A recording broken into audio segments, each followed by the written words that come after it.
like when you say Tamogun, Rajogun, and Satagun, these are like, my question is, are they inborn or are they can be developed? You said you can modify them while taking action, while performing your duty or action, whatever you want to say.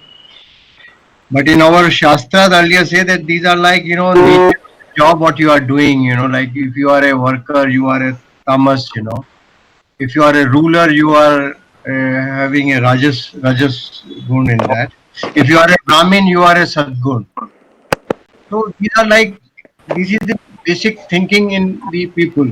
But when you say that you can modify it from tamas to rajas, rajas to sattvic, this is something different. Yes, you see, these three attributes of nature are inherent in nature. They are part of the nature. प्रकृति के हिस्से हैं. Nobody can completely get out of them. Nobody. It's impossible. But certainly you can raise the level, and that level can be raised in a systematic way from lower to the higher. Now, for example, why do we worship fire in our Hindu traditions? In all Hindu traditions, most of the ceremonies are done either in front of a deepak or in front of fire. Whether it is birth or whether it is, ceremonies of birth, whether it is marriage, whether it is namkaran, whether it is housewarming, murat of the house, whatever you do. Why? It's a very clear sign. You see, fire is one thing which is goes against gravitational force. Gravitational force pulls you down. Fire always rises up. That is one part. It goes up. Secondly, it lights. It gives you light. Things which you cannot see without light, you are able to see with the fire. Because fire gives you light. It gives you heat, that is energy. It gives you additional heat in your body becomes more energetic. So there are some qualities of fire which enable you to take certain actions. And that is why we worship fire. That is why we worship sun. Now, exactly the same way, when you rise from tamogun to rajogun to satgun, you take the direction of fire. You rise, your energy level should go up, and actually the so-called kundalini also rises in the same way. Your energy level goes up, your things go up, and you rise above and above. Your consciousness goes so high that you start seeing things which you could not see before. So this is the natural process of growth of human being. Actually, the growth of human being is rooted in this process. That you have to rise. Firstly, ignorance. Tamogun is what? Ignorance. So you have to acquire knowledge of the things. You have to enlighten. That is where you need light. What is right? What is wrong? What I should do? You have to have that understanding. Then only you can. Now, Rajogun gives you passion. Okay, I do this and I get this result. It's reward punishment straight away. I'm putting up a factory, I want to earn money, and if I'm putting in a lot of effort, and I should earn money. It's rajas. And also the same thing with the ruler. That is why they are called raja, because they have predominance of rajas. But it is only the predominance of a particular attribute. It is not complete dominance. Everybody has all the three. In some cases, the one is hidden down, in the bottom. The second one is little, more prominent. The third one is more prominent. So that is how it works. The whole process of human growth, if we want to become better human being, is linked with this process. I think we will have one session on this, a separate session of question answer. I will give 5 or 10 minutes ideas on that, and then we can have one question answer session. It is also related to the process of meditation. This is also related to Kundalini. This is also related to chakras in the body.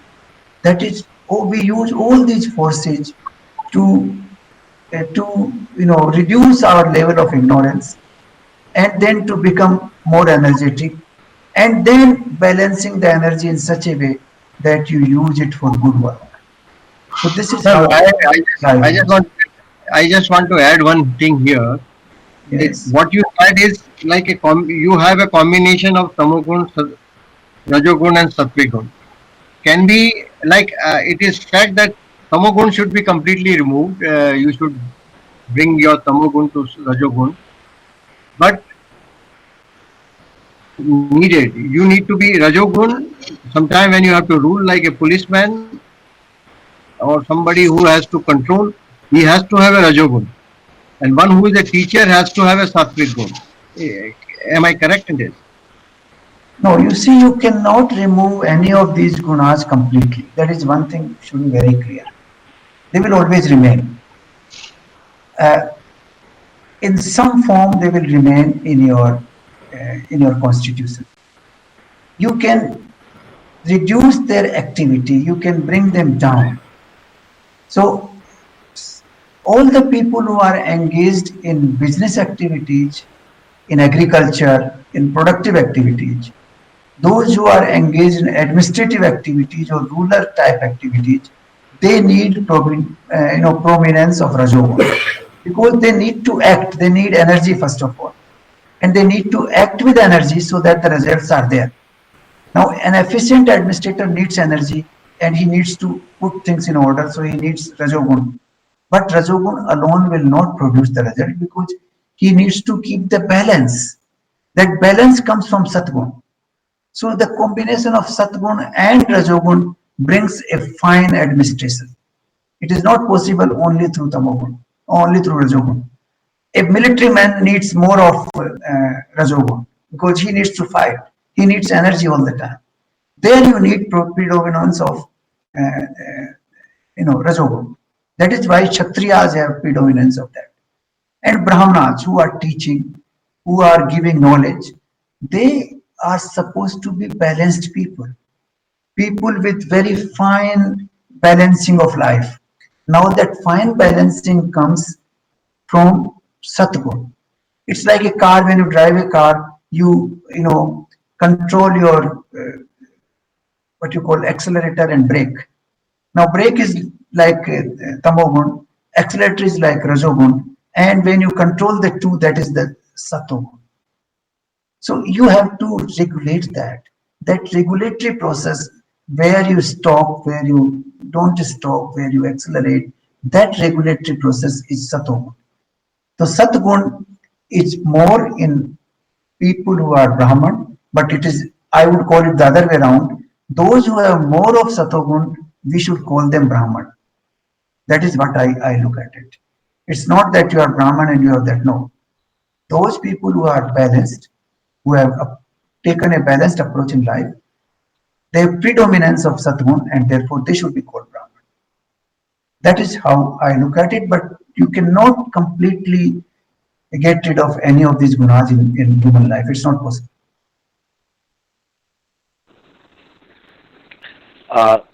May I ask Yes. a question, Gauri Shankar? It was good to hear this. There are two things. One is Kriya, that is Kriya without desire. And one is action, that is Kriya with desire, as you explained. Now, what is the role of each into your destination, in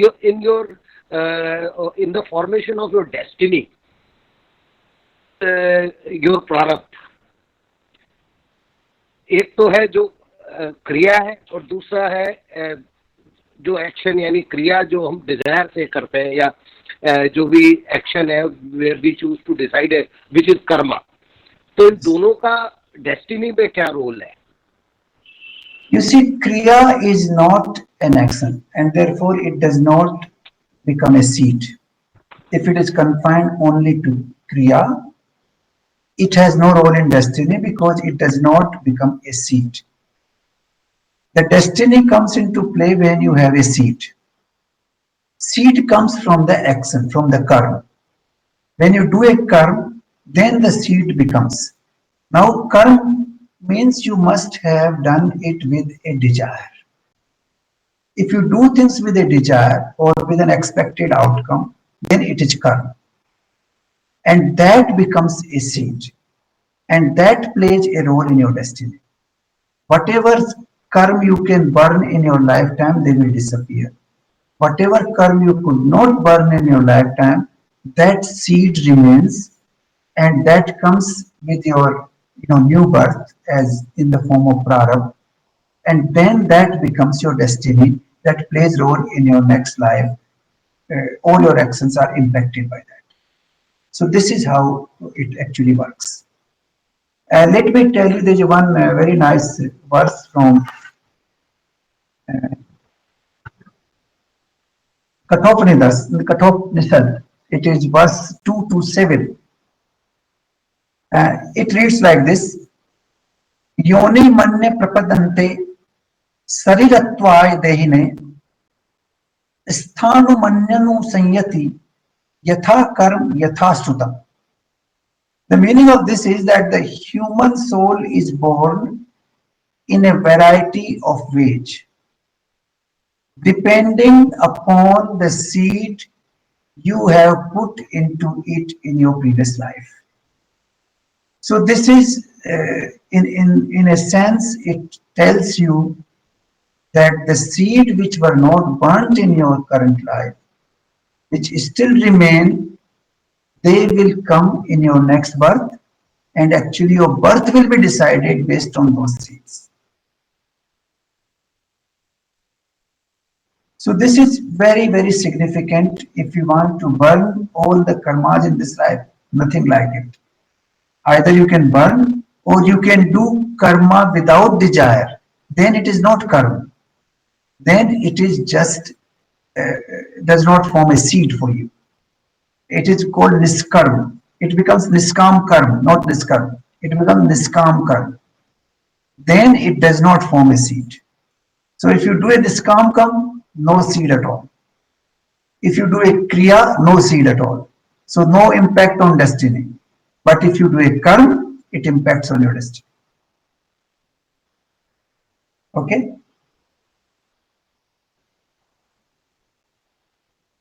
Just want to add here, can you call kriya as a process and karma as an action? Yeah, you can say that way, yes. Sunil मतलब क्रिया तो process हो गया, एक process है, means like unless until you act, kriya doesn't take place. No, don't do the English translation that simple. You see, kriya means something which is automatically a physical thing which is happening. Like you eat food, inside it's getting digested and converting into blood and bones and all that. That is kriya. Inside it's all happening. You are not doing anything to do that. It's just happening. Things will just happen in the natural process of law of nature. That is kriya. So I don't know how can you call it in English. May I? Because action also has a process. Every action has a process. Karma also has a process. So it is not really process. It must be some other word. But you have nicely explained. You nicely explained as a whatever you inside happening in your body where you are not acting, but it is converting like your blood circulation and all your heartbeats and all that. You have no control on your heartbeats. You have no control on your blood flowing inside the body. But this is a kriya happening in your body. But karma is no. That is autonomous action. Taking that. That's what got no relation to the. I think karma. No, what you I can call it say, auto action. Yes. Auto action. Yes, autonomous or auto, which is happening.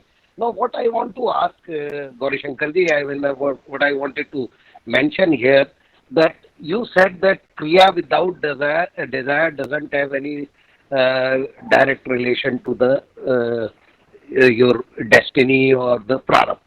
No, what I want to say is that when you go to the next birth, you don't decide whether you will be born as an animal or whether you will be born, depending on the balance of your karma.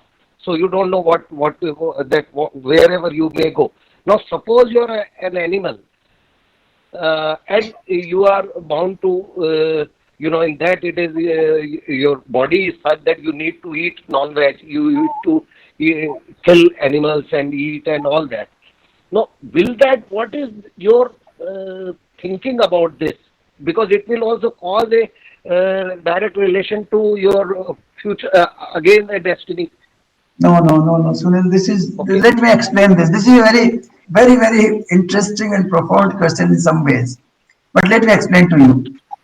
You see, except in human life, you don't do any karma anywhere else. In every other life, you only do kriya. An animal does not have that thinking power that he can do an action. He just reacts in a natural way. He feels hungry, he eats, he has sexual desire, he does that, he sleeps. It is just a kriya. He doesn't have that mental faculties as we do. Therefore, in every other life form, you do only kriya, you do not do karma. This freedom of doing karma is only in the human beings. We are fortunate to have that freedom. And we can convert that karma into a niskam karma and we can attain moksha. That's possible only in human life. Exactly. This is the thing that once you are gone into any other form, it is very difficult because you do not have a choice, and you will be you will be according to what I. That's why I wanted to clarify whether, for example, you are born as an lion. Whether you can improve whether he doesn't have a choice. No, you don't have a choice. I tell you why. Because in all other forms of life, you are born uh, only to tolerate the results of what you have done in human life. You are just results का जो भोग कर रहे हैं बस और कुछ नहीं कर रहे उस लाइफ में उसमें आपकी प्रोग्रेस नहीं हो सकती you can't get it off. You have to just live that life and move. That's it. So all other lives are भोग की लाइफ है वो सिर्फ उसमें कर्म की लाइफ नहीं है वो आप you are actually punished in that sense because of your karma. You can call it that way. But you cannot improve there. For improvement, you have to come into the human birth. Human being, that is why human being is called the most beautiful form of life Rarest of rare. and most productive form of life. And this is closest to the divinity, to the divine.